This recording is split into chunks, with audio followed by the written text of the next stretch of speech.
करते हैं प्रभा के देख ले। आ जाएंगे राम कोई बुला के देख ले।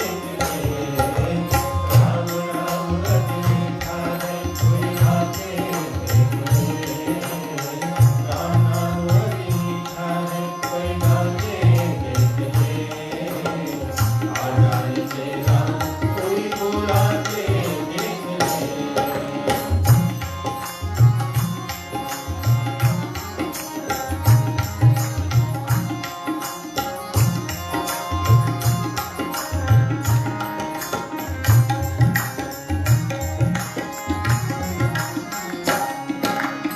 आधे नाम पे आ जाते हैं कोई बुलाने वाला। बिक जाते हैं राम कोई हो कोई चुकाने वाला।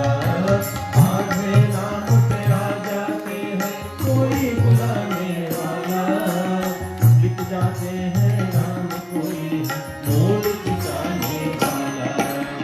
कोई जोड़ी आके मोल लगा के देख ले। कोई जोड़ी आके मोल लगा के देख ले। आ जाएंगे राम कोई बुला के देख ले। राम नाम रट लिखा है कोई आके देख ले। राम नाम रट लिखा है कोई आके देख ले। आ जाएंगे राम कोई बुला के देख ले। आ जाएंगे राम कोई बुला के देख ले।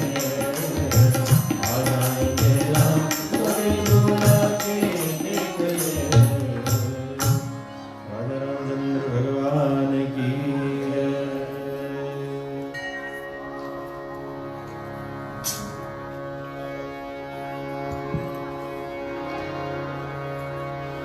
श्री राम।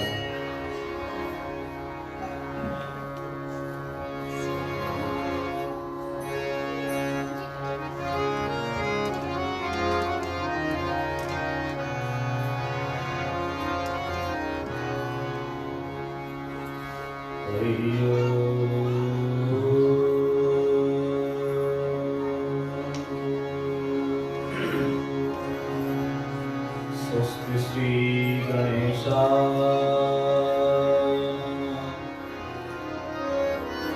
श्री सरस्वती नमः।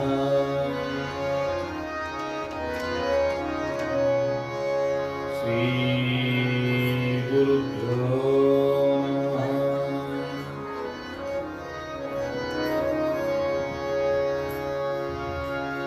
ध्येयं सदा परिभवग्नमभीष्टदोहम्। तीर्थास्पदं शिवविरञ्चिनुतं शरणम्।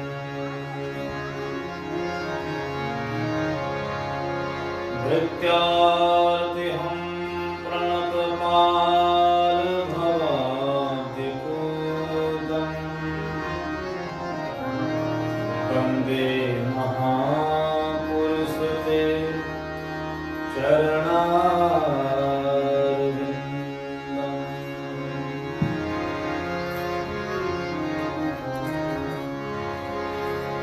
वंशीविभूषितकरानवलीलदाभम्।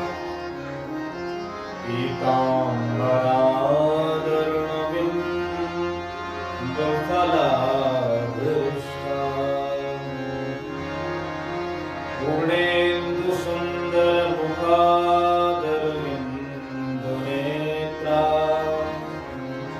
कृष्णात्तरम् किमपि तत्त्वमहं न जाने।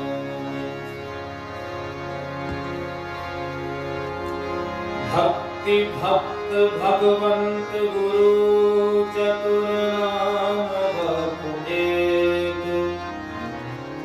इनके पद बंदन किए पुनासत विघ्न अनेक। गुरुर्ब्रह्मा गुरुर्विष्णु गुरुर्देवो महेश्वरा गुरुर्साक्षात् परब्रह्म तस्मै श्री गुरुवे नमः। श्री सद्गुरुदेव भगवान की जय। श्री सुखदेव मुनि भगवान की जय। श्री परीक्षित महाराज की जय। श्री राधारानी सरकार की जय। जय श्री राधे श्याम। जय जय श्री राधे श्याम। जय जय श्री राधे श्याम।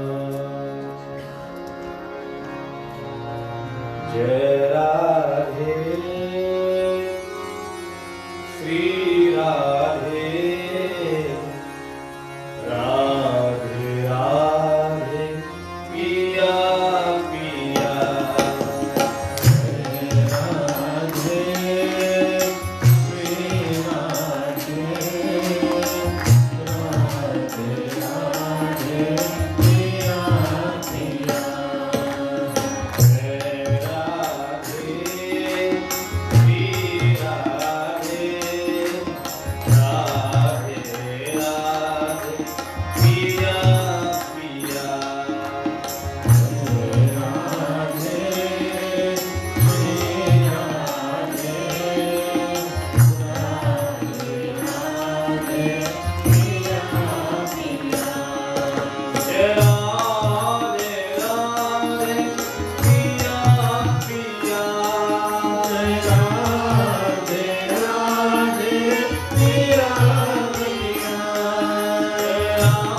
अनंत कोटि ब्रह्मांड नायक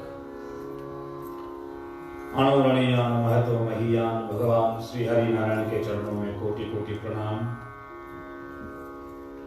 मां भगवती जगत जननी जगदम्बा को बारंबार वंदन। कैलाश पर्वत में विराजमान भगवान शंकर, वामांग में विराजी मां गौरा भवानी को कोटि कोटि वंदन। परम आदरणीय वंदनीय प्रातस्मरणीय पूज्य पाद श्री सतगुरु भगवान के चरणों में कोटि वंदन। साक्षात भगवान श्री कृष्ण की शब्दमयी मूर्ति श्रीमद् भागवत ग्रंथ को प्रणाम। भगवान के सन्निकट विराजमान हमारे महाराज श्री को प्रणाम। हमारे बीच उपस्थित आज हमारे पूज्य गुरुदेव को प्रणाम। उपस्थित समस्त मात्र शक्तियां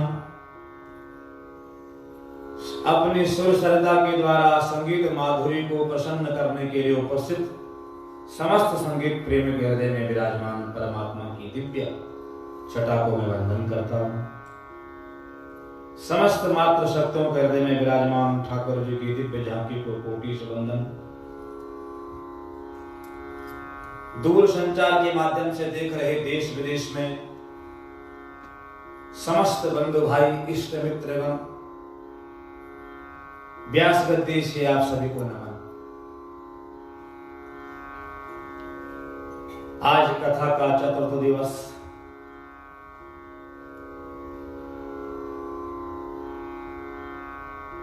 श्री सुखदेव महामुनि का आगमन आज श्रीमद् भागवत के माध्यम से होगा। पांडवों के सत्कर्मों के प्रभाव से उत्तरा के गर्भ में मरा हुआ बच्चा भी भगवान की कृपा से जीवित हो गया। बोलो राधे राधे।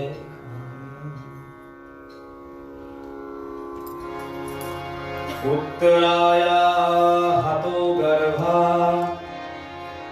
ईशेना जीवितम पुनः।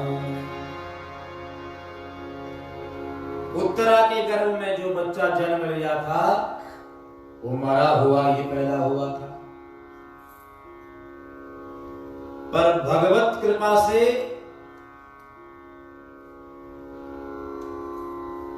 उस मरे हुए बच्चे में प्राण शक्ति लौट आई। बोलो द्वारिकाधीश भगवान की।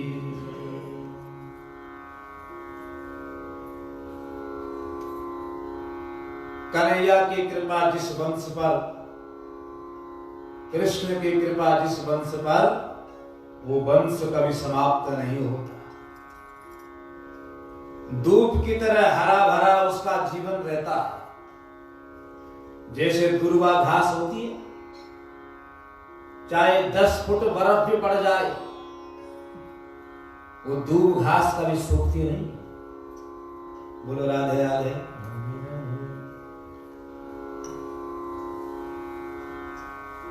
कृष्ण की कृपा जिस वंश पर, उसका वंश धूप की तरह हमेशा हरा भरा रहता है।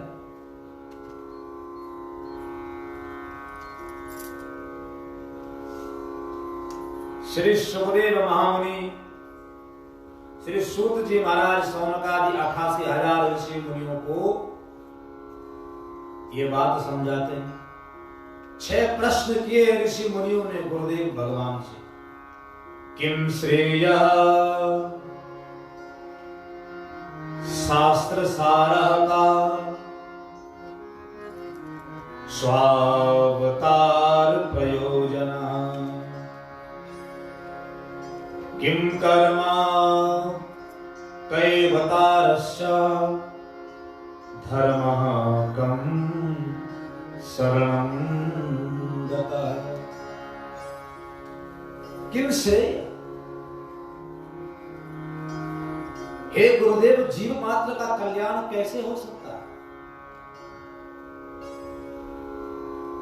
शास्त्र सारः का, समस्त शास्त्रों का सार क्या है?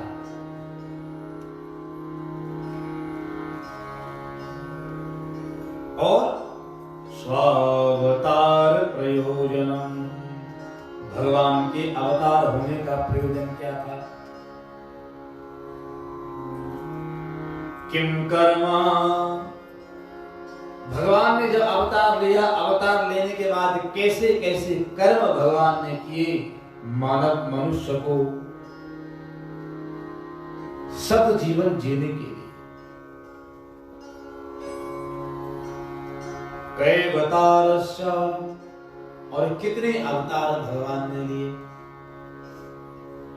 धर्मः कम शरणं गता, और हे गुरुदेव जब पूरी धरती जलमग्न हो गई, भगवान अपने धाम को चले गए, तो धर्म कम शरणं गता, तो धर्म किसकी शरण में गया? बोलो राधे राधे।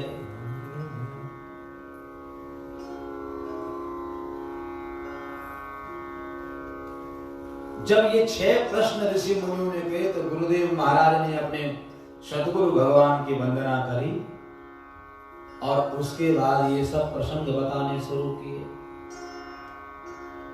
सूत जी महाराज कहते, ऋषि मुनियों, इस कलयुग के 30 वर्ष बीत जाने पर श्री सुखदेव महामुनि ने भाद्रपद मास की 9वीं से राजा परीक्षित को भागवत कथा सुनाई। कलयुग के 30 वर्ष निकल जाने के बाद, 30 वर्ष निकल जाने के बाद राजा परीक्षित को भागवत सुनाई श्री सुखदेव महामुनि ने। और कलयुग के 200 वर्ष और बीत जाने के बाद आषाढ़ शुक्ल 9वीं से गोकर्ण जी महाराज ने अपने भाई धुंधुकारी की मुक्ति के लिए भागवत कथा सुनी, भागवत कथा सुनाई। और उसके 30 और वर्ष बीत जाने के बाद सनक सनंदन सनातन और सनत कुमार ने नारद जी को भागवत सुनाई। बोलो राधे राधे।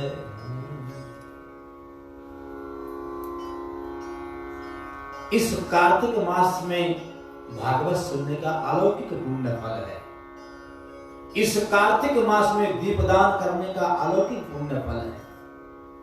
इस कार्तिक मास में कृष्ण नाम जपने का अनंत गुना फल है। पूरी साल भर अगर माला न करते हो, इस कार्तिक मास में माला जरूर करनी चाहिए। इस कार्तिक मास में माला करने से जीव यमलोक में नहीं जाता।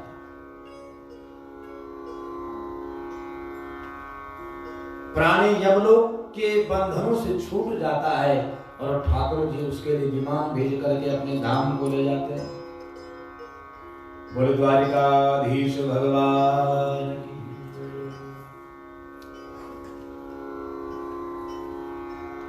परीक्षित महाराज धीरे धीरे बड़े होने लगे। अर्जुन जी गए थे 1 हफ्ते के लिए, 6 महीना हो गया, वापिस ही नहीं आए। जब वापिस आए, वापस आने के बाद बोलो राधे राधे। वापस आने के बाद अर्जुन जी के चेहरे का तेज समाप्त था। अर्जुन जी के चेहरे का तेज समाप्त था। युधिष्ठिर महाराज ने पूछा, भैया सब ठीक तो है? द्वारिका में सब ठीक है? हमारे रक्षक जिन्होंने हमारी पग पग पर रक्षा करी, वो हमारे ठाकुर जी श्री कृष्ण कैसे? 16,108 रानियां सकुशल हैं। जैसे ही भगवान के बारे में युधिष्ठिर महाराज ने पूछा, अर्जुन जी की आंखों में नदियां बहने लगी, रोने लगे। भैया क्या बताऊं, जब से भगवान यहां से गए, भगवान अपने लीला का संभरण करके अपने धाम में चले गए। श्री कृष्णचंद्र भगवान युधिष्ठिर महाराज ने सिर का ताज निकाल करके राजगद्दी पर रख दिया। जब भगवान चले गए तो मेरा क्या काम? जब तक मैं था, जब तक भगवान थे, तभी तक भक्त भी रहते हैं महाराज। उस दिन के बाद युधिष्ठिर महाराज राजगद्दी पर नहीं बैठे। राजगद्दी का सारा कार्य किया, पर राजगद्दी को त्याग करके राजगद्दी का राजमुकुट राजगद्दी पर रख दिया और सेवा करने में लगे रहे।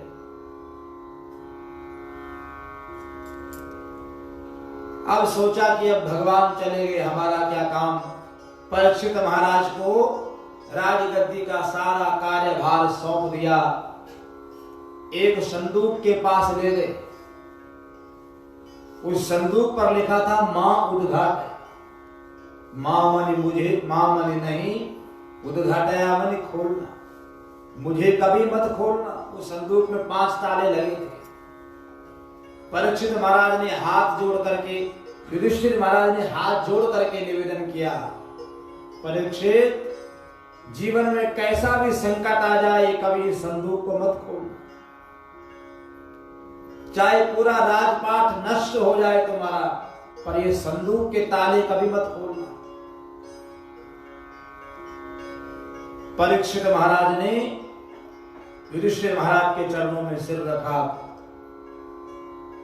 पिताश्री, जीवन पर्यंत कभी नहीं खोलूंगा, मैं वचन देता। समय आया, एक दिन राजगद्दी का राजमुकुट परीक्षित महाराज के सिर पर रख दिया। वही परीक्षित जो गर्भ में मरा हुआ पैदा हुआ था, लेकिन भगवान की कृपा से जीवन दान मिल गया और आज चक्रवर्ती सम्राट बन गया। श्री परीक्षित महाराज की।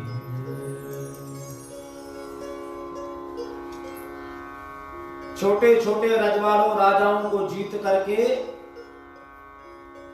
बड़े बड़े अश्वमेध यज्ञ आदि करके राजा परीक्षित चक्रवर्ती सम्राट बन गए। राजा परीक्षित का शासन कैसा था, भागवत जी में वर्णन आया। न दंड्यो न च दांडित्यम, वहां न कोई दंड लेने वाला था, न कोई दंड देने वाला था। इतना सुंदर राज्य था। रक्षन्ति स्म परस्परम, सब एक दूसरे को प्यार, प्रेम, सम्मान के साथ में अपना जीवन जीते थे।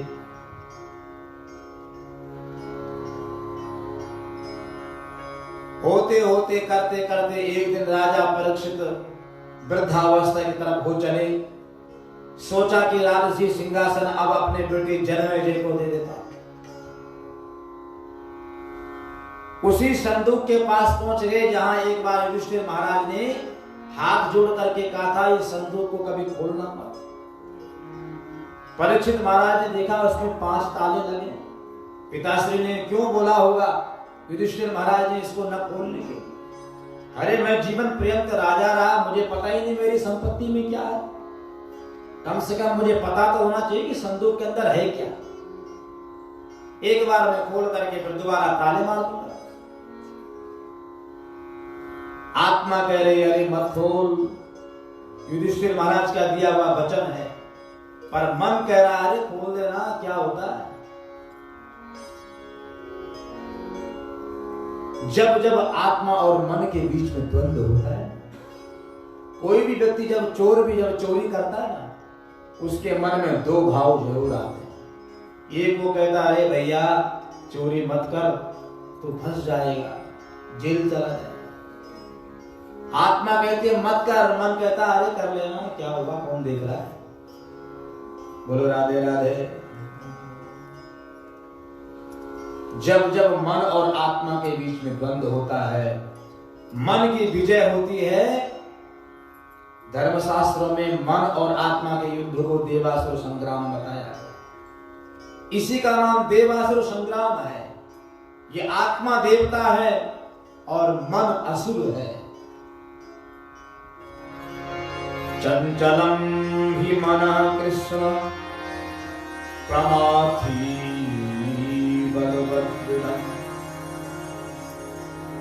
ये मन इतना चंचल है कि अंत में मन और आत्मा के बीच में द्वंद्व होते होते होते होते अंत में मन की जीत हो जाती है। और युधिष्ठिर परीक्षित महाराज को संदूक के 5 ताले खोल देते। जब संदूक का ताला खोला तो संदूक का ढक्कन ऊपर उठ गया, उसके अंदर से एक दिव्य प्रकाश दिखाई देने लगा। परीक्षित महाराज ने संदूक का ढक्कन खोला और संदूक का ढक्कन खोल करके दिया, देखा इतना प्रकाश उस संदूक के अंदर कि नजर नहीं टिक पा रही। हाथ डाला संदूक के अंदर, एक वस्तु थी, उसको हाथ बाहर निकाला, 9 हाथ लंबा और 4 हाथ चौड़ा एक हीरा उस संदूक के अंदर से निकला। एक हीरा, और उस हीरे के अंदर करोड़ों करोड़ों छोटे छोटे हीरे उस एक हीरे के अंदर जड़े हुए। राजा परीक्षित ने देखा ये संदूक के अंदर ये हीरा बंद क्यों था? वो हीरे का मुकुट था। राजा परीक्षित ने कहा मैं जीवन पर्यंत चक्रवर्ती सम्राट रहा, मैंने कभी इस मुकुट को धारण नहीं किया। 70 साल का राजा परीक्षित राजगद्दी का ताज निकाल करके जमीन पर रख दिया। सोचा कि इस मुकुट को पहन करके देखता हूं मैं कैसे लगता हूं। बोलो राधे राधे। राजा परीक्षित ने वो सिर का ताज निकाल करके जमीन पर रख दिया, वो हीरे का मुकुट उठा करके सिर पर रख दिया। जैसे ही वो मुकुट राजा परीक्षित ने अपने सिर पर लगाया, परीक्षित राजा का कायाकल्प हो गया। बोलो कृष्णचंद्र भगवान की। 70 साल का राजा परीक्षित 25 साल का नौजवान हो गया। बोलो राधे राधे। रानी को पता लगा, वो घबरा गई। अब राजा दूसरी शादी करे।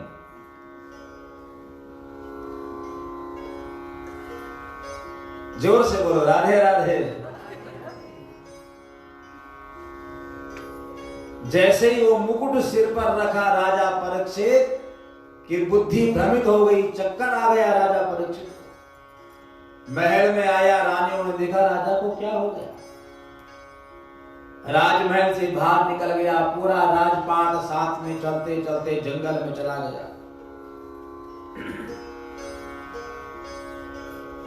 जंगल में जा रहा था, जैसे कोई छोटा बच्चा होता है जब नए कपड़े पहन करके अपने मित्रों के बीच में जाता है, कितना खुश होता है, बार बार दिखाता है, देखो मेरे ये नया पैंट, देखो मेरे ये नया शर्ट।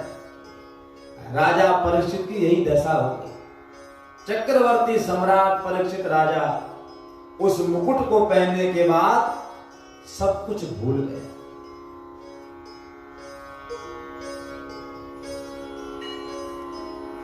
जंगल में घूमते घूमते एक आश्रम में पहुंच गए। सौनक ऋषियों ने प्रश्न किया, गुरुदेव वो मुकुट कौन था?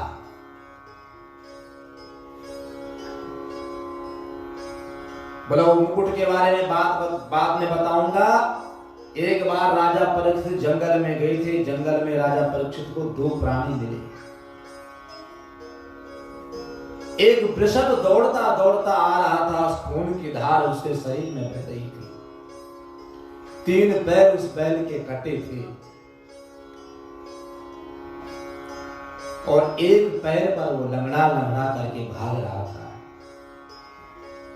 राजा परीक्षित ने देखा, मेरे राजगद्दी पर तो आज तक ऐसा हुआ। बैल तो धर्म का रूप। थोड़ी देर बाद देखा एक गाय रंभाती हुई भाग रही थी, खून की धारा उसमें निकल पड़ी थी, भागते भागते रंभा रही थी। राजा परीक्षित को क्रोध आ गया। ए गाय माता रुको, वृषभ रुक जाओ, कौन हो तुम, अपना परिचय दो।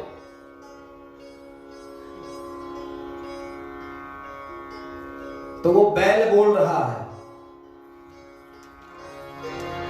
अहम तो वृषभो राजन, अहम तो धर्मो राजन, वृषरूपिण्यागता। महाराज मैं वृषभ रूप में तो हूं पर मैं साक्षात धर्म हूं। कहा अच्छा, कहा तुम्हारी स्थिति ऐसी कैसी हो गई? कहा महाराज सतयुग में मेरे 4 पैर थे, जब धर्म कर्म कम हुआ त्रेता युग में तो मेरा 1 पैर कट गया, 3 ही रह गए। द्वापर युग में 1 पैर और कट गया, 2 ही रह गए। पर कलयुग में धर्म का 3रा पैर भी चला गया, अब केवल 1 ही बचा है, उसको भी ये व्यक्ति मुझे मारना चाहा। राजा परीक्षित ने नजर घुमाई तो कोई दिख नहीं रहा। उस गाय से पूछा तुम कौन हो? तो धरण्योवाच भवान हि वेद तत्सर्वं यन्मां धर्मं पृच्छसि। महाराज मैं साक्षात धरती माता का, धरती माता तुम ऐसी स्थिति में क्यों हो? राजा परीक्षित के राज्य में और तुम्हारी ये स्थिति? कहा महाराज एक अजनबी पुरुष हमारे पीछे पड़ा है। कहा कौन? कहा वो देखो पीछे जो ये काला कलोटा पुरुष है, ये हमको मारना चाह रहा है। जैसे ही राजा ने उसको देखा, राजा परीक्षित को क्रोध आ गया, धनुष पर बाण चढ़ाया, उसको मारना चाहते हैं। अरे दुष्ट तू कौन है, अपना परिचय दे। नते गुढ़ाकेश यशोधराणां क्षेत्रे मदीये धर्म बंधु। तुझे पता नहीं मैं अर्जुन का वंशज हूं, मेरे राज्य में इस प्रकार से अधर्म नहीं हो सकता। राजा परीक्षित उसको मारना चाहते, वो हाथ जोड़ करके परीक्षित महाराज के चरणों में गिर गया। महाराज माफ करना, मैं जानता हूं आपके राज्य में मैं प्रविष्ट नहीं कर सकता, लेकिन ये विधि का विधान है, मुझे तो आना, मुझे कहीं भेजो, कोई स्थान दो, मुझे कहां जाना है। तो राजा परीक्षित ने 4 स्थान दिए कलयुग को। कहा कलयुग तो मेरे राज्य में नहीं आ सकता, लेकिन मैं तुझे 4 स्थान देता हूं, तो वहां चला जा। आप मुझे मारना चाहते हैं महाराज, लेकिन एक बात तो सुनो, यत् फलं नास्ति तपसा न योगेन समाधिना। जो फल तपस्या करने से, समाधि में जाने से, योग व्रत करने से प्राप्त नहीं होता, इस कलयुग में वो फल शीघ्र प्राप्त हो जाता है। महाराज ये मेरा सद्गुण है। परीक्षित ने कहा भाई वाह, गुण तो बहुत अच्छा है, पर तो मेरे राज्य में नहीं आ सकता। बोला महाराज मैं वचन देता हूं आपके राज्य में नहीं आ, पर मुझे स्थान दे दो। तो राजा परीक्षित ने कलयुग को स्थान दिया। जैसे ही भगवान धराधाम को छोड़ करके चले गए थे ना वैकुंठ में, कलयुग उसी वक्त धरती पर आ गया। राजा परीक्षित ने अपने राजगद्दी में आने नहीं दिया। बोला कहां जा, तो कहां रहेगा? सुरापानम स्त्रियासूनाम यत्रा धर्म चतुर्विदः। बोला जा मैं तुझे 4 स्थान देता हूं। सुरापान, जहां मदिरे का पान होता है वहां कलयुग का निवास होता है।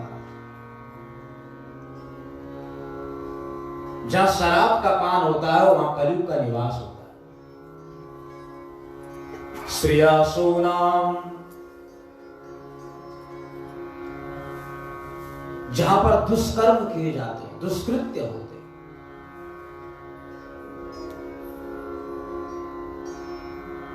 और सुरापानम श्रियासूना, जहां जुआ खेला जाता हो,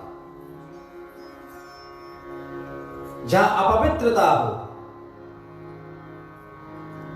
और जहां असत्य भाषण होता हो, जहां झूठ बोला जाता हो, ये 4 स्थान राजा परीक्षित ने कलयुग को दिए। कलयुग ने कहा महाराज आपने 4 स्थान तो मुझे दे दिए, लेकिन मेरे सद्गुणों के हिसाब से तो स्थान मुझे दिए ही नहीं। बोला सद्गुण क्या है? बोला कलयुग में जो 1 वर्ष, सतयुग में लाख वर्ष तक तपस्या करने से फल मिलता है, कलयुग में केवल 1 वर्ष में प्राप्त हो जाता है। सबसे बड़ा सद्गुण तो ये।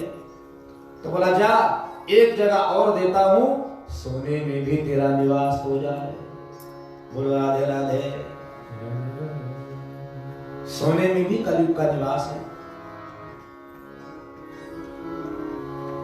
पर शास्त्रों ने विधान बताया कि जो सोना ठाकुर जी के चरणों से लगा करके हम लोग स्वीकार करते हैं, उस सोने के दोष समाप्त हो जाते हैं। बोलो राधे राधे।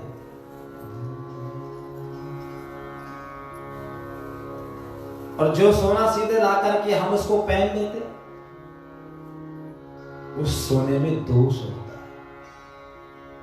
सोने में कलयुग का स्थान भी है। कलयुग वापस चला गया प्रसन्न होकर के, बस महाराज बस आपने मुझे जो देना था वो दे दिया, वापस चला गया। कलयुग को अच्छी तरह पता है राजा परीक्षित के यहाँ अनीति का धन कहां छिपा हुआ है। परीक्षित को तिल भर भी पता नहीं है कि कहां छिपा है, पर उस कलयुग को अच्छी तरह पता है कि राजा परीक्षित के यहाँ अनीति का धन कहां है। बोलो राधे राधे। राजा परीक्षित वो हीरे के मुकुट को पहन करके घूम रहा है चारों तरफ। एक आश्रम के पास में चला गया और आश्रम में कौन बैठे हुए थे? श्री शमीक मुनि महाराज जी। शमीक ऋषि आश्रम में बैठे हुए थे। शमीक मुनि ने ध्यान नहीं दिया राजा की तरफ, ध्यान में मग्न थे। शमीक मुनि ध्यान में मग्न थे। राजा को लगा कि मेरा अपमान हो, मैं चक्रवर्ती सम्राट शमीक ऋषि के आश्रम से निकल रहा हूं, इसने तो मुझे देखा ही नहीं। मन में बड़ा दुख हुआ। बोला इस ऋषि महात्मा ने एक बार भी मुझे पूछा नहीं कि महाराज आप राजा हैं, राजा तो भगवान का रूप होगा। पर इसका भाव पूरी तरह से बदला हुआ। क्रोध आ गया अंदर ही अंदर राजा परीक्षित।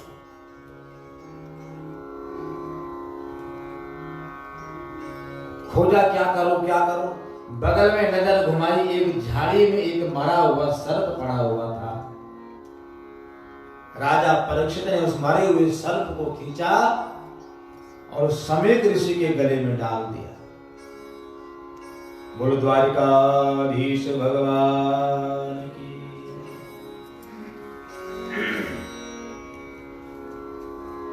जैसे ही उस शमीक ऋषि के गले में मरा हुआ सर्प डाला, राजा परीक्षित वहां से लौट कर के अपने महल में आ गए। वहीं बगल में शमीक ऋषि का बेटा श्रृंग ऋषि खेल रहा था। श्रृंग ऋषि को किसी ने बता दिया, अरे तुम्हारे पिता के गले में मरा हुआ सर्प किसी ने डाला है। श्रृंग ऋषि दौड़ता दौड़ता आया, उसने देखा मेरे पिताजी के गले में मरा हुआ सर्प डाला। पूछा किसने डाला? किसी ने नहीं बताया। इतना क्रोध आ गया श्रृंग ऋषि को, इतना क्रोध आ गया कि गुस्से के बल में भूल गया कि मैं क्या कर रहा हूं। हाथ में जल निकाला और श्राप दे डाला राजा परीक्षित को। इति लंघित मर्यादां तक्षक सप्तमे हनि दक्षति स्म कुलांगारं नोदितो मे तदद्रुहम्। इति लंघित मर्यादां क्रोध में कह दिया, इस मर्यादा का उल्लंघन जिसने भी किया होगा, समीर ऋषि के गले में मरा हुआ सर्प डाला मेरे पिता के गले में, मैं उसको श्राप देता हूं, आज से 7वें दिन तक्षक नाग के डसने से उसकी मृत्यु हो जाएगी। बोलो श्री कृष्णचंद्र भगवान की जय। जय श्री राधे श्याम, जय जय श्री राधे श्याम, जय जय श्री राधे श्याम। चक्रवर्ती सम्राट राजा परीक्षित भूल गया कि एक मुकुट के प्रभाव में आकर के उसकी क्या स्थिति हो गई।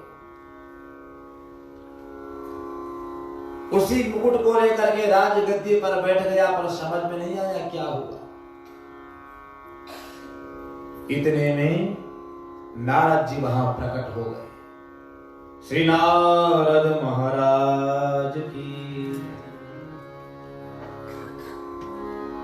इतने में नारद जी प्रकट हो गए। नारद जी ने कहा, चक्रवर्ती सम्राट परीक्षित, आज नारद जी को प्रणाम भी नहीं किया। अरे नारद जी आओ आओ, बैठो बैठो, एक आसन, वहां आपका आसन लगा, जाकर के बैठ जाओ। महात्मा कोई द्वार पे आए, संत कोई द्वार पे आए, उसका सम्मान होता है, उसको आसन दिया जाता है। हमारे धर्मशास्त्र कहते हैं उसके चरण धुले जाते हैं, उसकी वंदना की जाती है। पर आज राजा परीक्षित ने न नारद जी का सम्मान किया, न नारद जी का चरण वंदना करी, और उस मुकुट के चमत्कार में घूम रहा है। नारद जी ने फटकार लगाई राजा परीक्षित को, परीक्षित धिक्कार है तुझे पांडव वंश में जन्म लेने पर, तूने आज पांडवों के नाम पर कलंक लगा दिया। पांडव जैसे वंश में जन्म लेने के बाद जिस कुरुवंश की भगवान श्री कृष्ण ने स्वयं रक्षा करी, आज उस कुरुवंश के राजा की ऐसी हालत। अब राजा को पता लगा कि मुझसे कोई भूल हो गई। प्रणाम करना चाहता है। नारद जी ने कहा, पहले ये मुकुट हटा से, तुझे पता है ये मुकुट किसका? कहा नहीं महाराज। तो क्यों पहना इसको? राजा ने वो मुकुट उतार करके जमीन पर रख दिया और राजगद्दी का सिंहासन जैसे सिर पर रखा। 25 साल का जो राजा नौजवान का था वो वही 70 साल का हो गया। अब समझ में बात आई, ये मैंने क्या भूल कर, मरे हुए सर्प को समय ऋषि के गले में डाल दिया। तुझे पता है तुझे श्राप मिल गया। राजा परीक्षित धरती पर बैठ गए, नारद जी के चरण पकड़ दिए। प्रभु ये क्या हो गया मुझसे? श्राप मिला है, आज से 7वें दिन तक्षक नाग तुझे डस करके तेरी मृत्यु हो जाएगी। जीवन के 7 ही दिन ही सबके जीवन के अंदर, सोमवार से लेकर के रविवार, संडे से लेकर के मंडे से लेकर के और संडे तक सभी के जीवन में 7 दिन है। इन 7 दिनों में ही जन्म में लेता है प्राणी, इन 7 दिनों में मरता भी है। इन 7 दिनों में वो विवाह भी उसका होता है, इन्हीं 7 दिनों में उसके संतान भी होती है, इन्हीं 7 दिनों में वो धर्म कर्म सत्कर्म भी करता है, और अगर महात्मा हुआ, अगर धर्मात्मा हुआ तो भगवत प्राप्ति कर लेता है। नहीं तो इन्हीं 7 दिनों में उसका प्राणांत हो जाता है। बोलो राधे राधे। हर व्यक्ति के जीवन के लिए 7 दिन ही भगवान ने बनाए।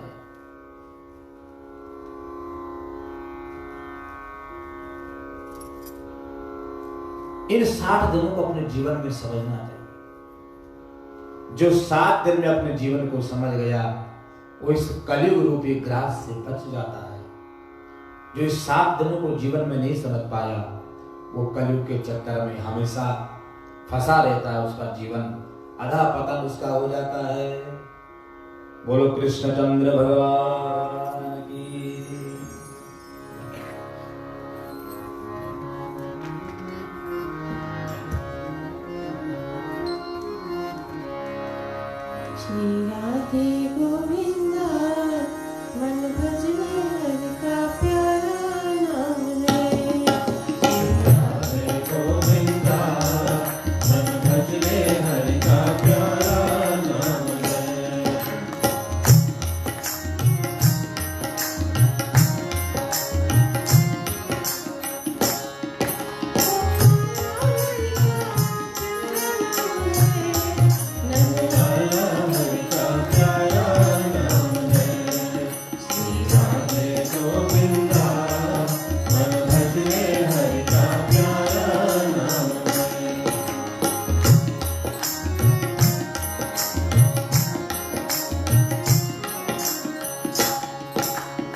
तिलक लगाए, देश तिलक लगाए। वृंदावन के कुंज गलिन में सबको नाच नचाए, ओ सबको नाच नचाए। राधे गोविंदा मन बदले हरि का प्यारा नाम है।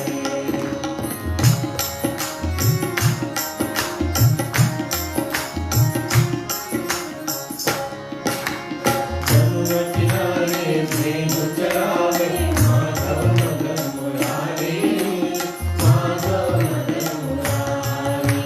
जमुना किनारे प्रेम चरावे, माधव मदन मुरारी, माधव मदन मुरारी। मधुर मुरलिया सभी बजाए, हरे सुध बुध सारे, ओ हरे सुध बुध सारे। राधे गोविंदा मन भजले हरि का प्यारा नाम है।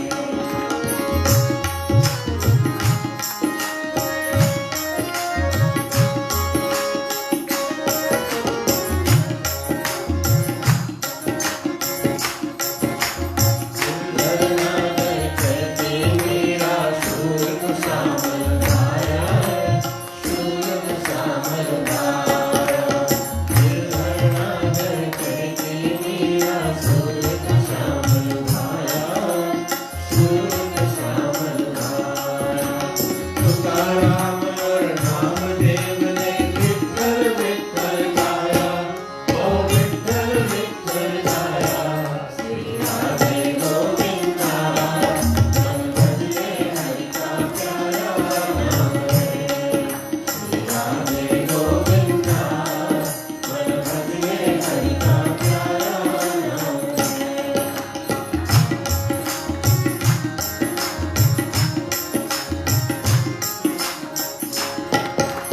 राधा शक्ति बिना न कोई श्यामल दर्शन पाए, श्यामल दर्शन पाए। राधा शक्ति बिना न कोई श्यामल दर्शन पाए, श्यामल दर्शन पाए। आराधन कर राधे राधे, कान्हा भागे आवे, ओ कान्हा भागे आवे। श्री राधे गोविंदा मन भजले हरि का प्यारा नाम है। श्री राधे गोविंदा मन भजले हरि का प्यारा नाम है। गोपाला हरि का प्यारा नाम है, नंदलाला हरि का प्यारा नाम है। श्री राधे गोविंदा मन भजले हरि का प्यारा नाम है। श्री राधे गोविंदा मन भजले हरि का प्यारा नाम है। बोल कृष्णचंद्र भगवान की जय।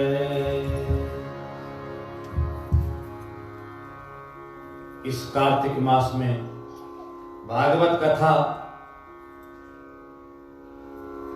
आयोजक यजमान श्रीमान रवनीश भाई जी, उनकी धर्मपत्नी श्रीमती शालिनी बहन, उनकी मां श्रीमती पुष्पावती जी, उनकी दोनों बेटियां। संकल्प तो उनका है, पर उस शुभ संकल्प में हम सब लोग जुड़े हैं इस भागवती ज्ञान गंगा में गोता लगाने के लिए।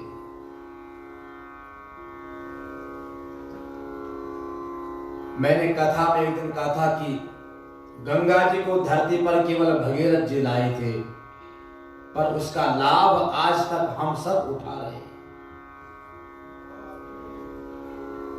गंगा जी सतयुग से लेकर के कलयुग तक आज भी उसी तरह से निरंतर उसी प्रवाह में बह रही है, पर भगीरथ जी महाराज का नाम आज भी दुनिया में चल रहा है। इस कार्तिक मास में रवनीश भाई जी ने आयोजन करवाया, हम सब लोग इसका लाभ ले रहे हैं। हमारे पूर्वजों के पुण्यों का सत्कर्म कुछ उदय हुआ, क्योंकि ये मानव पाप कृतस्तु सर्वदा सदा दुराचार रता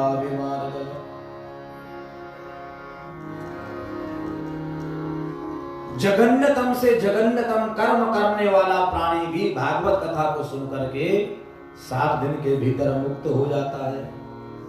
बोलो राधे राधे।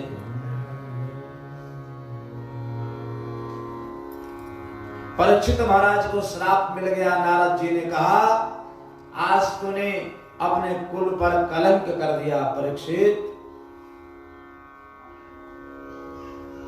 संतान वही है जो माता पिता अपने पूर्वजों का, अपने आजा आजी का नाम रोशन करे। संतान वही है जो अपने वंश के नाम को आगे बढ़ाए। उस संतान को धर्मशास्त्र धन्यवाद देते हैं। उस उत्तरा मां के गर्भ में जाकर के भगवान ने तुम्हारी रक्षा करी परीक्षित, पर तुमने आज उस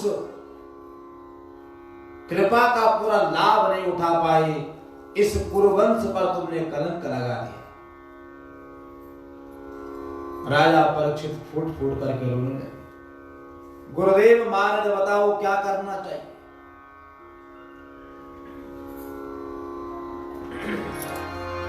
पुत्रवती जुवती जग सोई, पुत्रवती जुवती जो सोई, पुत्रवती जुवती जग सोई, पुत्रवती जुवती जग सोई, रघुपति भगति जासु सुत होई, रघुपति भगति जासु सुत होई, पुत्रवती जुवती जग सोई, पुत्रवती जुवती जग सोई।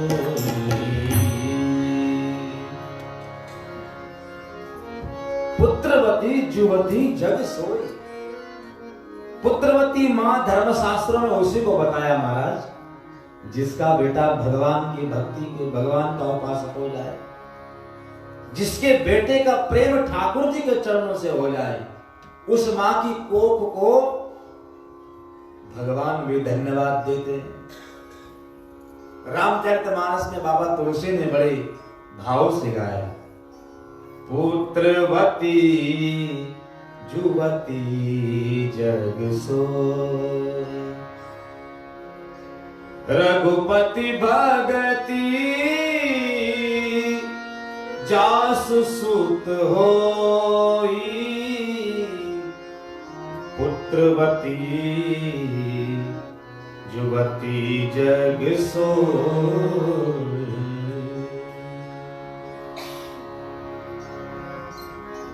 आज स्वर्गलोक से आपकी को भी धन्यवाद दे रहे होंगे माता जी। भगवान स्वर्गलोक से आपके पितर लोग भी आपके लिए कह रहे होंगे, धन्य है इस मां ने संतान को जन्म दिया, जिसने आज कार्तिक मास में भागवत कथा का आयोजन करवा करके लाखों लाखों जन जन लोगों को भागवत का ज्ञान श्रवण करवाया।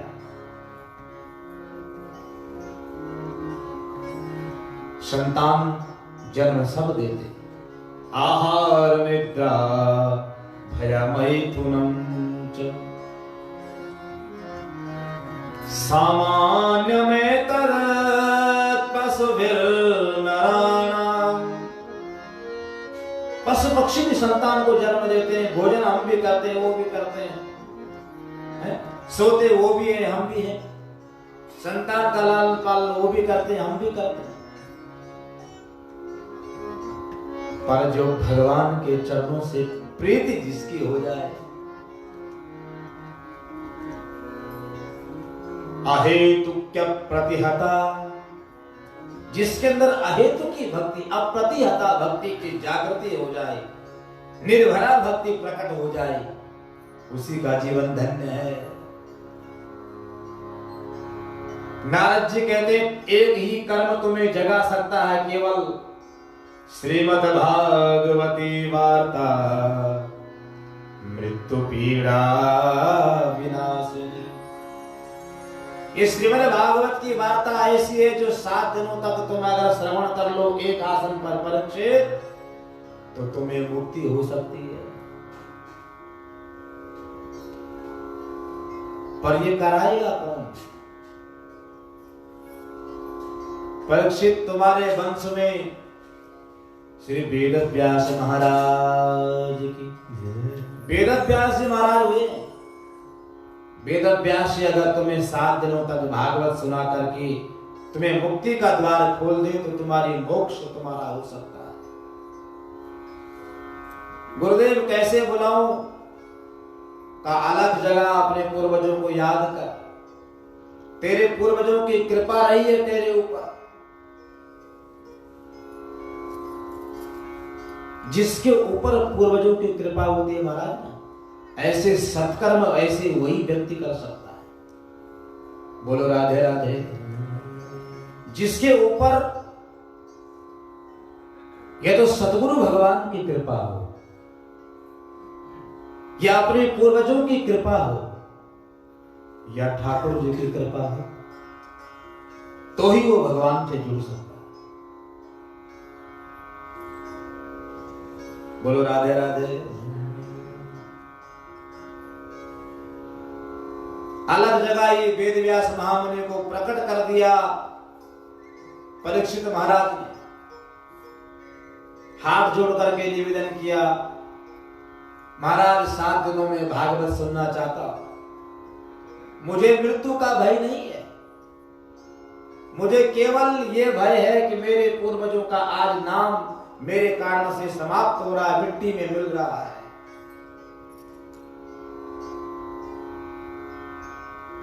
वेद व्यास मुनि ने हाथ जोड़ दिए, 7 दिन तो क्या, मैं 7 वर्ष में भी भागवत कथा तुम्हें नहीं सुना सकता। भले ही मैंने लिखी है, मैंने रचना करी है, गणेश जी के द्वारा लिपिबद्ध करवाया मैंने भले ही, पर मैं 7 दिन में सुना नहीं सकता। तो महाराज कौन सुना सकता? कहा दुर्भाग्य से मैं उसका पिता, वो मेरा बेटा, और उसका नाम है श्री सुखदेव मुनि भगवान। अलग जगह में अगर मेरा बेटा सुखदेव प्रकट हो जाए, तुझे दर्शन दे दे, तो 7 दिन तो क्या, वो 7 घड़ी में तुझे मोक्ष प्रदान कर सकता है।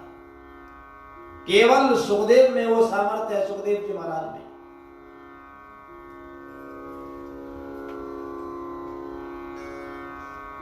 नारद जी ने कहा ये राजपाट छोड़ना पड़ेगा, ऐसा नहीं तुम राजमहल में बैठ करके और पुकारो। बोला ऐसा नहीं, राजमहल छोड़ करके सब कुछ त्याग करके गंगा के किनारे जाओ, गढ़गंगा के किनारे बैठ जाओ। राजा परीक्षित सब कुछ छोड़ करके राजपाट का त्याग करके गढ़गंगा के किनारे सुखताल तीर्थ में आया। सुखताल तीर्थ में आकर के बैठ गए और अलग जगह सतगुरु भगवान की। आप लोग भी प्रेम से अलग जगाएंगे। श्री सतगुरुदेव भगवान की। राधे राधे राधे राधे जप चले आएंगे बिहारी, राधे राधे जप चले आएंगे बिहारी, राधे राधे जप चले आएंगे बिहारी, राधे राधे जप चले आएंगे बिहारी, आएंगे बिहारी चले आएंगे बिहारी, आएंगे बिहारी चले आएंगे बिहारी, आएंगे बिहारी चले आएंगे बिहारी, आएंगे बिहारी चले आएंगे बिहारी, राधे राधे राधे राधे जप चले आएंगे बिहारी,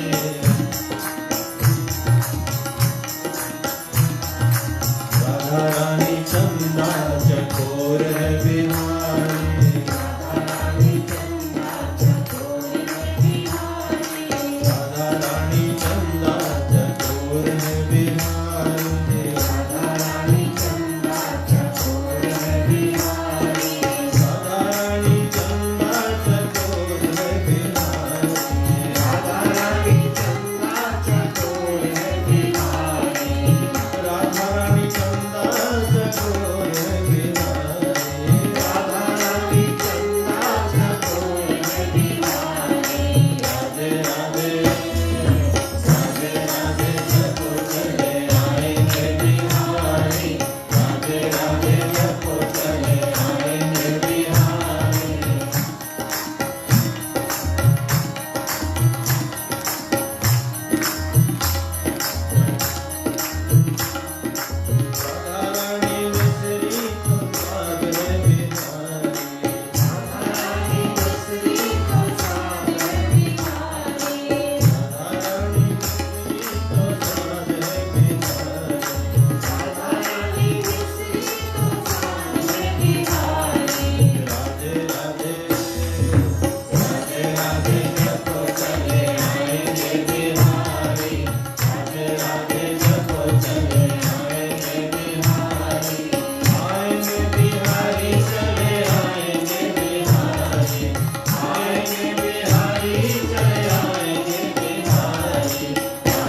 राधे राधे राधे जपो चले आएंगे बिहारी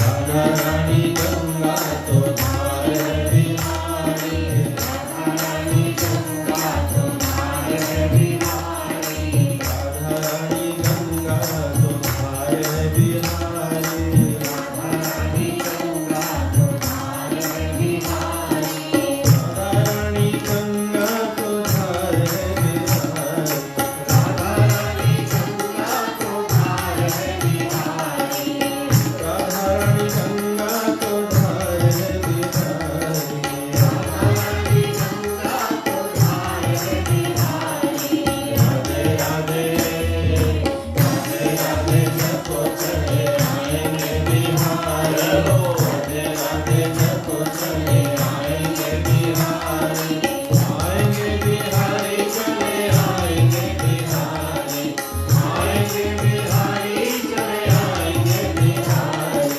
राधे राधे राधे राधे जपो चले आएंगे बिहारी राधे राधे जपो चले आएंगे बिहारी राधा रानी बंसी तो तान है बिहारी राधा रानी बंसी तो तान है बिहारी राधा रानी बंसी तो तान है बिहारी राधा रानी बंसी तो तान है बिहारी राधा रानी बंसी तो तान है बिहारी राधा रानी बंसी तो तान है बिहारी राधा रानी बंसी तो तान है बिहारी प्रेम से हाथ लगाइए राधे राधे राधे राधे जपो चले आएंगे बिहारी राधे राधे जपो चले आएंगे बिहारी आएंगे बिहारी चले आएंगे बिहारी आएंगे बिहारी चले आएंगे बिहारी राधे राधे राधे राधे जपो चले आएंगे बिहारी राधे राधे जपो चले आएंगे बिहारी राधे राधे जपो चले आएंगे बिहारी राधे राधे जपो चले आएंगे बिहारी बोल राधा रानी सरकार की जय जय श्री राधे श्याम जय जय श्री राधे श्याम जय जय श्री राधे श्याम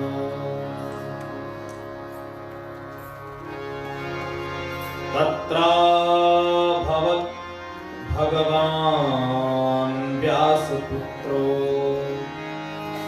यदृच्छया गामटमानोऽनपेक्षा अलक्षलिङ्गो निजलावतुष्टो वृतस्य बालेरवधूतवेषः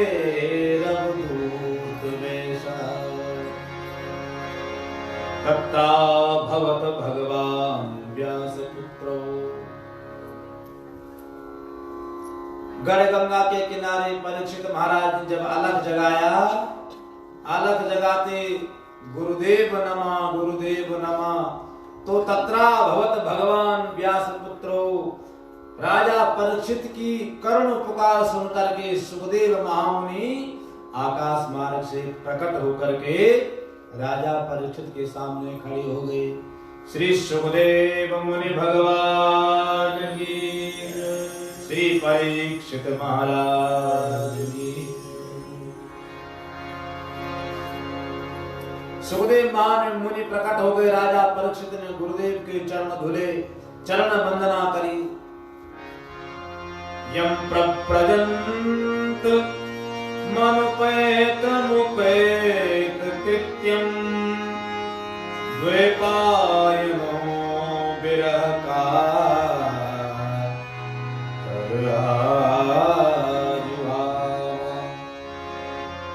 पुत्रेति तन्मयतया सर्वो विलेदुस् सर्वभूत भूत हृदयं मुनिमानतोऽस्मि।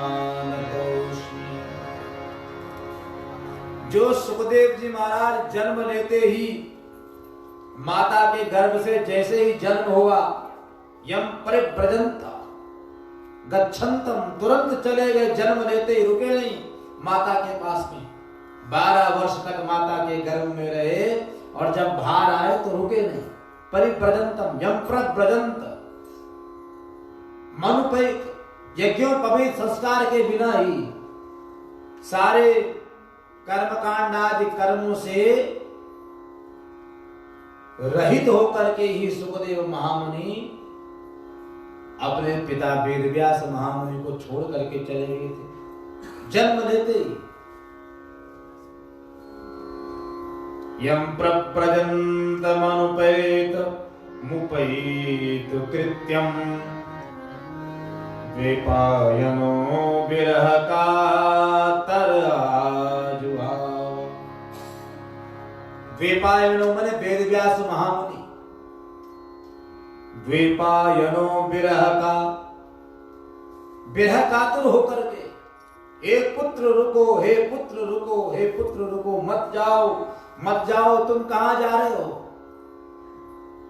रोकना चाहते हैं अपने बेटे को, पर सुखदेव जैसे वैरागी रुके नहीं। बोले पिताश्री आज मैं जा रहा हूं, जब कभी जीवन में मेरी आवश्यकता पड़ेगी मुझे याद करना, मैं पुत्र धर्म निभाने जरूर आऊंगा, पर अभी मैं जा रहा हूं, अन्यथा मुझे भगवान की माया यत्र त्रिसर्गो मृषा। एक दिन वर्णन आएगा भागवत जी के प्रथम श्लोक में कि जो असत्य है लेकिन अमृषा माने सत्य दिखाई दे रही है, भगवान की कृपा से, भगवान के प्रभाव से। सुखदेव महामुनि कहते ऐसी माया मुझे बांध देगी, मैं इस माया से निकल करके जाना चाहता हूं।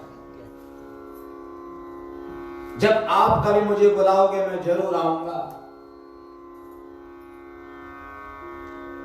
तो सुखदेव महामुनि अंतर्मन से इस बात को बोल करके चले गए। पर तराजुहाव, तो बोला सुखदेव जी की जगह वृक्षों ने उत्तर दिया वेदव्यास महामुनि को, हे वेदव्यास महामुनि, ये तुम पुत्र के लिए जो आतुर होकर के इनके पीछे दौड़ रहे हो ना, इस संसार में कभी कोई पुत्र बनता है, कभी कोई पिता बनता है। तो भैया वृक्षों ने उत्तर कैसे दिया? तो जैसे हम किसी गहरी जगह पर जब खड़े होते हैं ना, चारों तरफ पहाड़ हो और उसके बीच में हम गहरी जगह पर खड़े हो, कोई आवाज मारेंगे, आवाज मार के वो आवाज पहाड़ों से टकरा करके हमारे पास आती है और हमको लगता है कि शायद कोई बोल रहा है। तो मानो वो वृक्ष ही बोल रहे थे, सुखदेव महाराजा पर वेदव्यास महामुनि, तुम्हारा पुत्र तो चला गया, इस संसार में कभी कोई बेटा बनता है, कोई पुत्र बनता है, इसलिए पुत्र को मोह में मत रहो।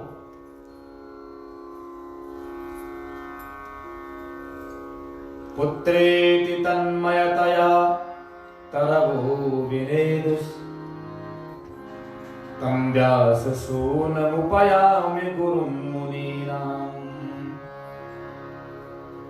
यं प्रव्रजन्तमनुपैतमुपैतकृत्यं द्वैपायनो विरह कातराजुहाव। पुत्रेति तन्मयतया तरवो विनेदुस् तं सर्वभूतहृदयं मुनिमानतोऽस्मि। ऐसे सुखदेव महामुनि बैरागी संत के चरणों में हम सब प्रणाम करते हैं। श्री सुखदेव मुनि भगवान की।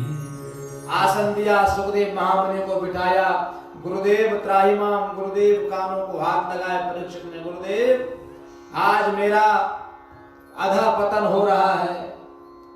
सुखदेव महामुनि ने वचन दिया राजा परीक्षित को, तू भागवत सुनना चाहता है? तू सोच रहा होगा कि सुखदेव जैसा वैरागी तेरी प्रार्थना पर प्रकट हो गया। तू सोच रहा होगा कि नारद जी के कहने पर मैं प्रकट हो गया। मैं वेद व्यास मुनि के कहने पर भी प्रकट नहीं हुआ, लेकिन तेरे पूर्वजों का सत्कर्म था परीक्षित, जिस कारण से आज मैं तेरे सामने प्रकट हुआ हूं।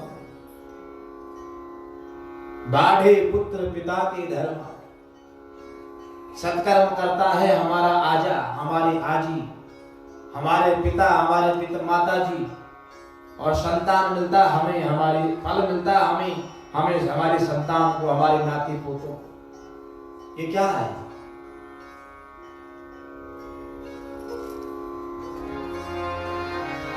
बाढ़हि पूत पिता के धर्म, बाढ़हि पूत पिता के धर्म, बाढ़हि पूत पिता के धर्म। पिता के सत्कर्मों के प्रभाव से संतान का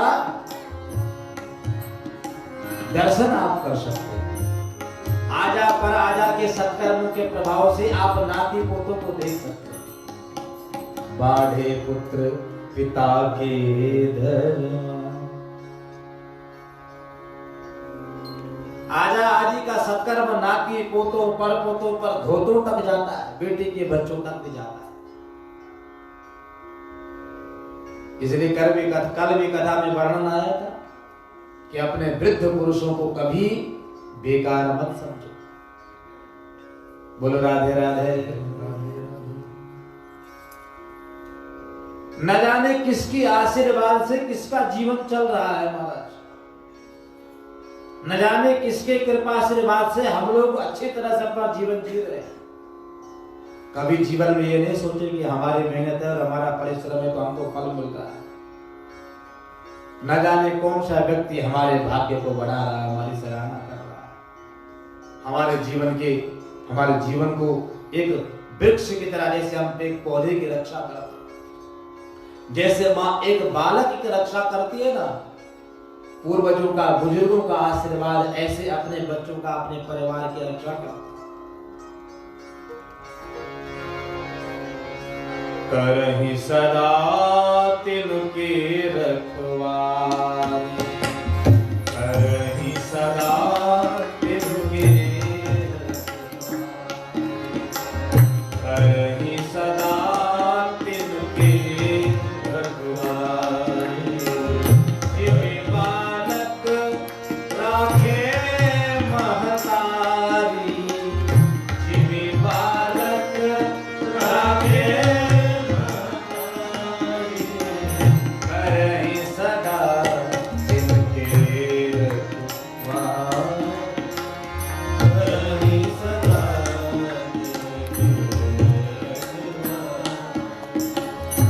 एक बालक की रक्षा माँ करती है।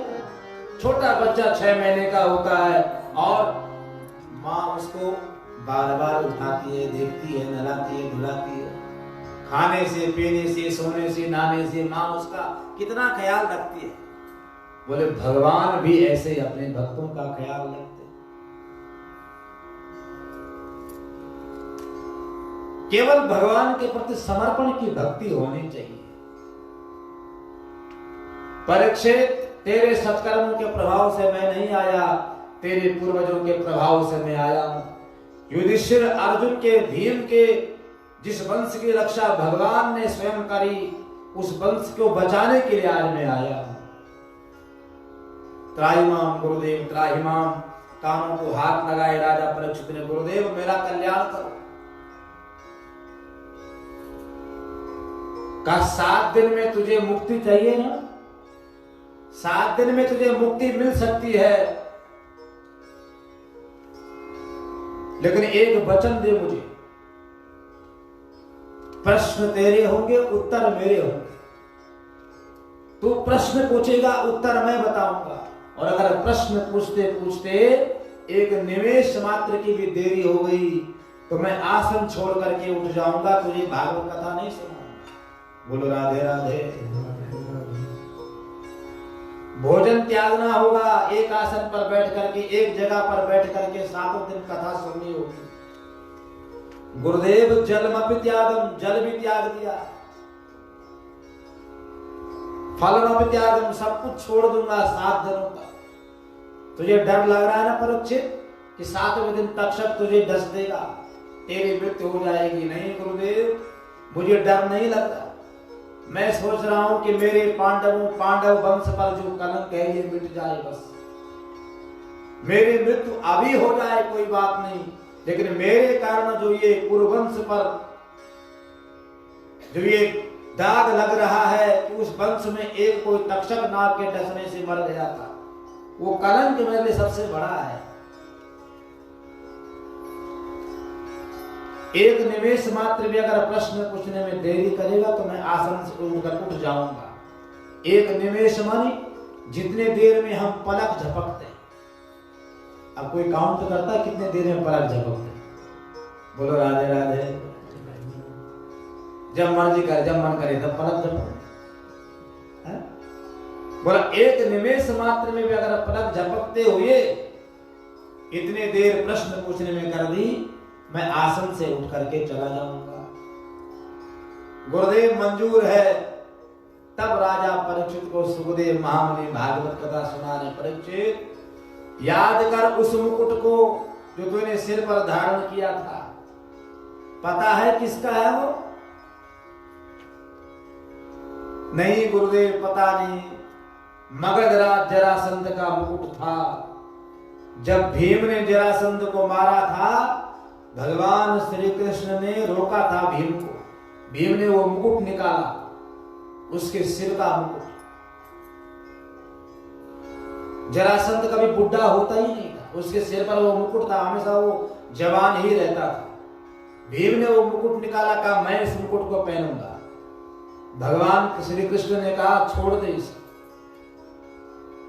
इस मुकुट को यही छोड़ दो। लेकिन जबरदस्ती भीम उसको लेकर के आकर के अपने राजधानी में ला गया। भगवान ने उस मुकुट को युधिष्ठिर महाराज के द्वारा एक संदूक में बंद करके 5 ताले लगा दिए कि कोई इस संदूक को न खोलना।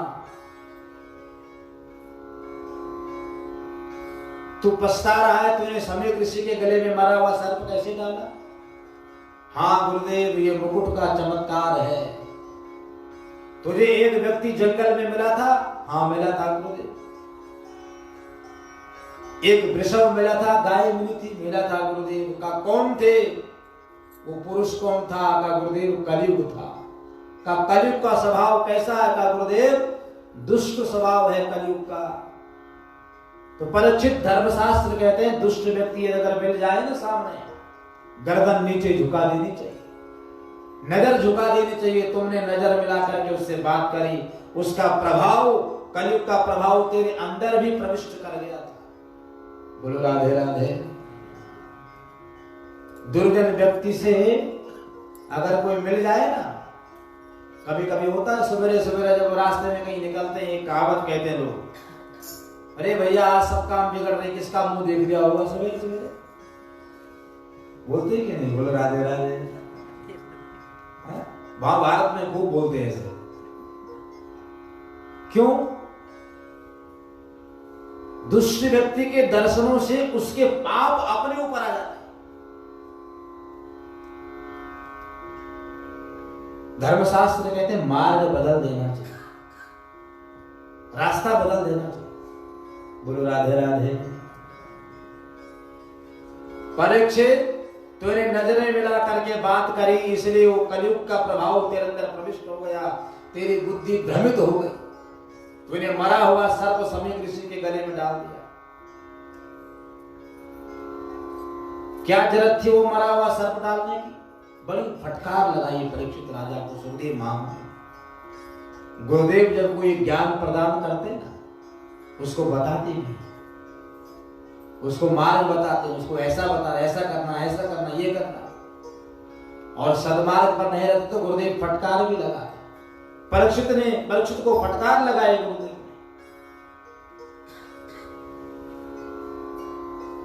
तब एक सुंदर आख्यान सुनाया बोल, प्रश्न पूछ, कौन सा प्रश्न पूछना चाहता है? अतः पृच्छामि संसिद्धिं योगिनां परमं गुरुं पुरुषस्येह यत्कार्यं म्रियमाणस्य सर्वथा। गुरुदेव, मेरे मन में सबसे पहला प्रश्न यही जाग रहा है कि मरने वाले प्राणी को क्या करना चाहिए? जीव मात्र का परम धर्म क्या है?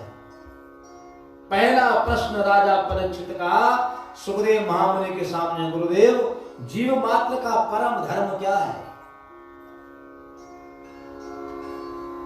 सुखदेव महामुनि प्रसन्न हो गए। वाह परीक्षित, बहुत सुंदर बात तुमने पूछी। बलियान एषते प्रश्न, तुम्हारा प्रश्न बड़ा दिव्य है परीक्षित। प्रसन्न हो गए गुरुदेव। सुनो, मानव मात्र का परम धर्म केवल एक ही है, वो इस मनुष्य शरीर में रहते हुए भगवान को समझ जाए। मानव मात्र का परम धर्म भगवत प्राप्ति है। एन केन प्रकार न कैसे भी वो भगवान को प्राप्त कर ले बस।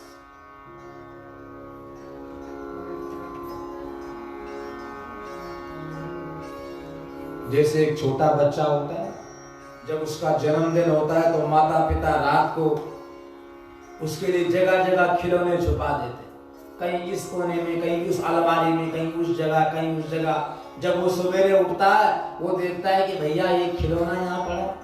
पिताजी कहते हैं, बेटा ऐसे सब जगह, कई जगह खिलौने तेरे लिए, खोज ले। तो खोज लेगा तो ये खिलौने तेरे लिए। वो बेटा सब जगह उन खिलौनों को खोजता है, कभी वहां खोजता है, कभी वहां खोजता है, कभी वहां खोजता है। खोजते खोजते सब खिलौने उसको मिल जाते हैं। ऐसे भगवान, जैसे वो पिता अपने बच्चों के लिए गिफ्ट जगह छुपा के रखता है ना जगह जगह, ऐसे भगवान ने भी इस धरती पर हमारे लिए जगह जगह अनेक प्रकार के गिफ्ट छुपाए। भगवान कहते हैं, बेटा तू खोज ले, खोज करके मेरे पास आ जा। ममैवांसो जीवलोके जीवभूतो सहा। तेरे लिए भी हजारों गिफ्ट मैंने दुनिया में रखे, उन गिफ्टों को तू खोज ले और अपने जीवन को धन्य कर ले। बोलो राधे राधे। इस प्रकार से, अनेक प्रकार से सुखदेव महामुनि ने राजा परीक्षित को भागवत सुनाई, ध्यान की विधि सुनाई, भागवत के 10 लक्षणों को सुनाया। दूसरे स्कंद में, तीसरे स्कंद में उद्धव मैत्रेय जी का संवाद सुनाया, उद्धव और विदुर जी की यात्रा सुनाई, आदि आदि सृष्टि का विस्तार सुनाया, और चौथे स्कंद में स्वयंभू मनु का प्रसंग सुनाया। और वहां आकर के उत्तानपाद और सुनीति माता का चरित्र भी राजा परीक्षित को सुनाया। बोलो कृष्णचंद्र भगवान की जय। यहां से आज कथा को विश्राम करेंगे। यहाँ पर आगे का प्रसंग कल यहाँ से हम आगे बढ़ेंगे। कल भगवान श्री कृष्ण का जन्म की कथा भी, भगवान का प्राकट्य होगा। भगवान कल धरती पर कैसे आए और क्यों भगवान धरती पर अवतार लेते, ये सब प्रसंग कल की कथा के माध्यम से श्रवण करेंगे। कल भगवान का जन्म महोत्सव की झांकी भी होगी। कल भगवान के भजन, नृत्य, गान सब होगा। आप सभी लोग अपने परिवार के साथ में आना और भगवान का जन्म महोत्सव कल की कथा में हम सब लोग मनाएंगे। अब वाणी को विश्राम, 2 मिनट हरिनाम संकीर्तन और भगवान की आरती को तैयार करते हैं। श्री सीताराम जी भगवान। ओम नमो भगवते वासुदेवाय।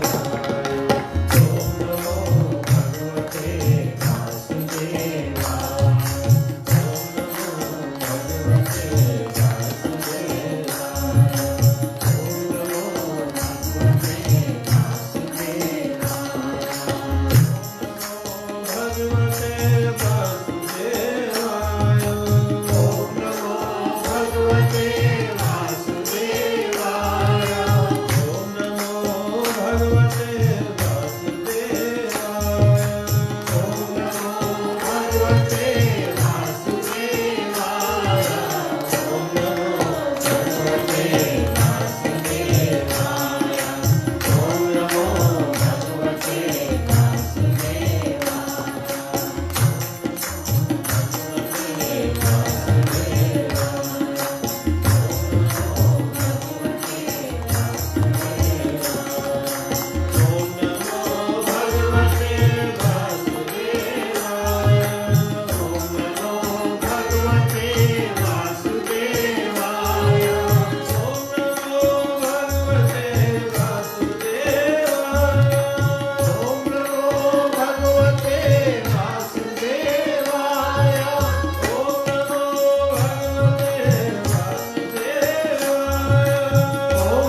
हृदयारविन्दे भगवान् भवानी सहितं नमामि। मङ्गलं भगवान् विष्णु मङ्गलं गरुडध्वज मङ्गलं पुण्डरीकाक्षो मङ्गलाय तनोहरि सर्वमङ्गलमङ्गल्ये शिवे सर्वार्थसाधिके शरण्ये त्र्यंबके गौरी नारायणी नमोस्तुते।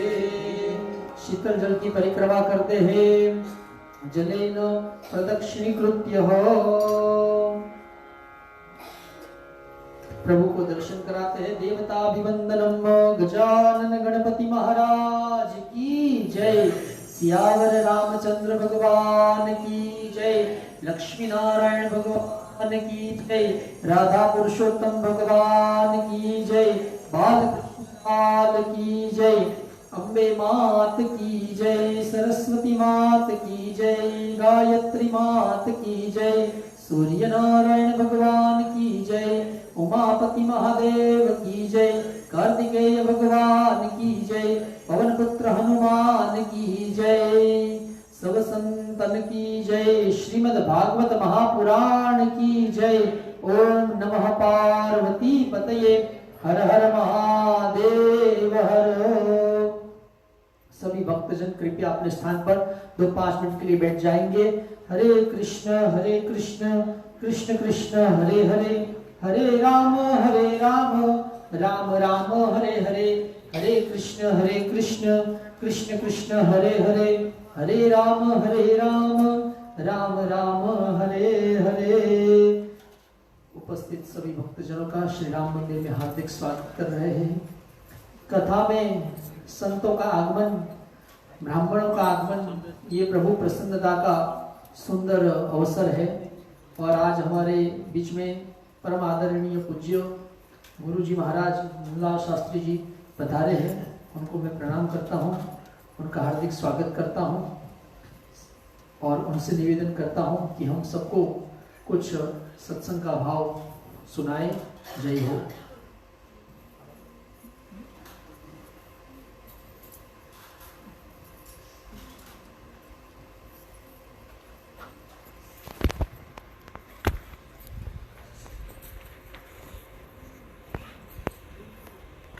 तपस्विनो दानधरामनस्विनो यशस्विनो मन्त्रविदः सुमन्त्रिभिः सर्वमङ्गलाः लोकस्य सद्यो विधुनोति कल्मषं तस्मै सुभद्रश्रवसे नमो नमः। भगवान रसराज राधा पुरुषोत्तम के चरणारविंद में, राम जी के चरणारविंद में, लक्ष्मी नारायण के चरणारविंद में कोटि कोटि प्रणाम करते हुए व्यासासन पर विराजमान दिनेश भाई आचार्य और मार्कंड भाई दोनों पंडितों को भी प्रणाम करते हुए हमारे यहाँ के ट्रस्टी चेयरमैन प्रवीण कुमार जी और उनके साथ सभी गायक वृंद सबको भी अभिवादन करते हुए आए हुए सभी श्रोतागण और भाई बहन सबको भी उनके हृदय कमल में विराजमान परमात्मा को प्रणाम करते हुए और हमारे यजमान रविनेश जी और उनके धर्मपत्नी दोनों बेटियां, उनके माताजी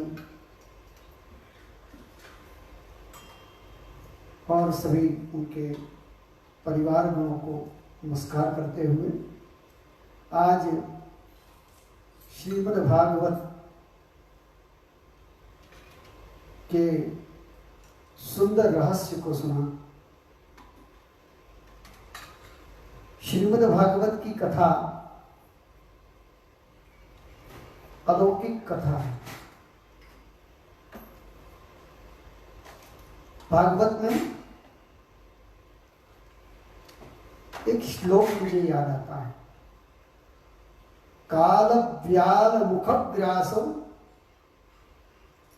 काल निर्णाश हेतवे श्रीमद्भागवतम प्रोक्तम कलौ कीरेण भाषितम। पूरा विश्व काल के मुख के ग्रास में, मुखग्रास, और जाने का मृत्यु का समय किसी के पास निर्णयात्मक नहीं होता। काल व्याल मुखग्रासो काल निर्णास हेतवे श्रीमद्भागवतम प्रोक्तम। मृत्यु पर विजय के लिए, मृत्यु मंगलमय हो उसके लिए श्रीमद्भागवतम। 18 पुराणों में देवी भागवत को श्रीमद् भागवत कहा और ये इस भागवत को, व्यास रचित भागवत को श्रीमद् भागवत कहा। श्री का मतलब होता है शोभा, श्री का मतलब होता है लक्ष्मी। भागवतम भगवता प्रोक्तम भागवतम, भगवतः इयं भागवतम, भगवता प्रोक्तम, भगवान के श्रीमुख से निकला हुआ भागवत। सुखदेव जी की कथा आज सुनी आपने। सुखदेव जी, कथा तो सुखदेव जी कर रहे हैं, तो फिर ऐसे क्यों कहा कि भगवान के मुख में से निकली हुई भागवत श्रीमद् भागवतम? जब सुखदेव जी कथा करते हैं उसमें लिखा है, जब सुखदेव जी कथा करते थे वो सुखदेव नहीं रहे,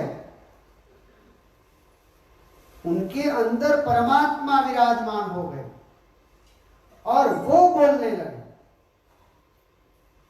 इसलिए भगवान के मुखारविंद से जो शब्द निकलते हैं उसके कारण से व्यक्ति मात्र का उद्धार हो जाता है, उसको प्रभु प्रेम होने लगता है। इसलिए भगवता प्रोक्तम भागवतम, भगवान द्वारा की गई, और भगवतः इयं, जिस भागवत में केवल भगवान के सिवाय और कोई बात ही नहीं, इसलिए उसको श्रीमद् भागवत कहा। कलौ कीरेण भाषितम्। कलौ कलयुग में, कलयुग के जीवों को तरने के लिए, उद्धार के लिए, कलौ कीरेण, कीर का मतलब होता है पोपट, और दूसरा कीर का मतलब होता है शुभदेव जी। शुभदेव जी के मुखारविंद से भाषितम, कही हुई कथा आज हम सब सुने। उस कथा को सुनने मात्र से इस जीव का कल्याण भी होता है, हमारे पितरों का भी कल्याण होता है, और उसमें पितरों का तो कल्याण होता ही है, आत्म कल्याण होता है, और आने वाले सभी श्रोतागणों का भी कल्याण होता है। इसलिए इस श्रीमद् भागवत की कथा बहुत सुंदर ये राम मंदिर पर आपने आयोजित की है।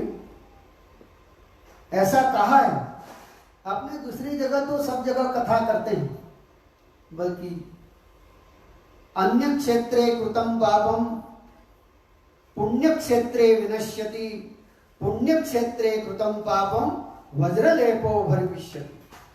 अन्य क्षेत्र में से किया हुआ पाप यदि धोना हो तो मंदिर ही आश्रय है। यहाँ तो अपने इंडिया जाएं तो उधर कई तीर्थ हैं, कई स्थान हैं भगवान के, बल्कि मंदिर में जाने मात्र से हमारे हुए पाप सब भस्मसात हो जाते हैं। इसलिए आप लोगों ने बहुत माता के विचार को लेकर के ये सुंदर भागवत का आयोजन किया है। आप बहुत ही पुण्यशाली हैं, और आपके ऊपर परमात्मा की अनन्य कृपा हो तभी ये श्रीमद् भागवत सुनने का मौका और सुंदर मंदिर में आपको मिला है। तो मैं बस ये दो शब्द कह करके यहाँ वाणी को विराम करता हूँ।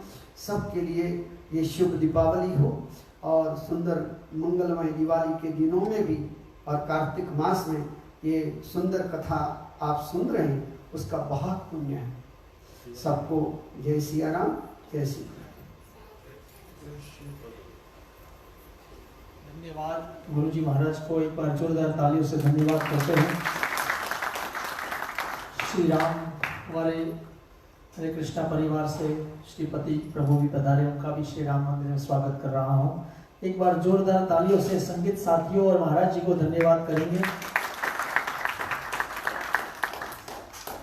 सुमधुर कथा सत्संग का क्रम चल रहा है, और आज करवा चौथ का भोजन भी यहाँ पर अनेक बहनों ने आकर किया। एक संक्षिप्त भाव रखना चाहता हूँ, वैसे समय हो गया है, और उसमें कथा ऐसे आती है कि वीरावती नाम की एक ब्राह्मण कन्या थी, जिसने व्रत को चूक हो गई व्रत में। तब बताया कि इंद्राणी देवलोक से व्रत करने के लिए पृथ्वीलोक पर आई। ये सबसे अद्भुत बात है व्रत में, कि इंद्राणी को भी व्रत करने के लिए पृथ्वीलोक में आना पड़ा, सनत कुमारों को भी कथा सुनने के लिए इधर आना पड़ा। तो ये हम सबका परम सौभाग्य है कि हम इस लोक में है और कथा सत्संग से जुड़े हैं। बोलिए राधा पुरुषोत्तम भगवान की जय। सभी के लिए प्रसाद, महाप्रसाद की व्यवस्था नीचे कम्युनिटी हॉल में है, वो पाकर यहाँ प्रस्थान करें। और कल बड़े सुंदर तैयार होकर इंडियन ट्रेडिशनल अटायर में आकर कृष्ण जन्मोत्सव में हमारे साथ सम्मिलित हो। जय हो।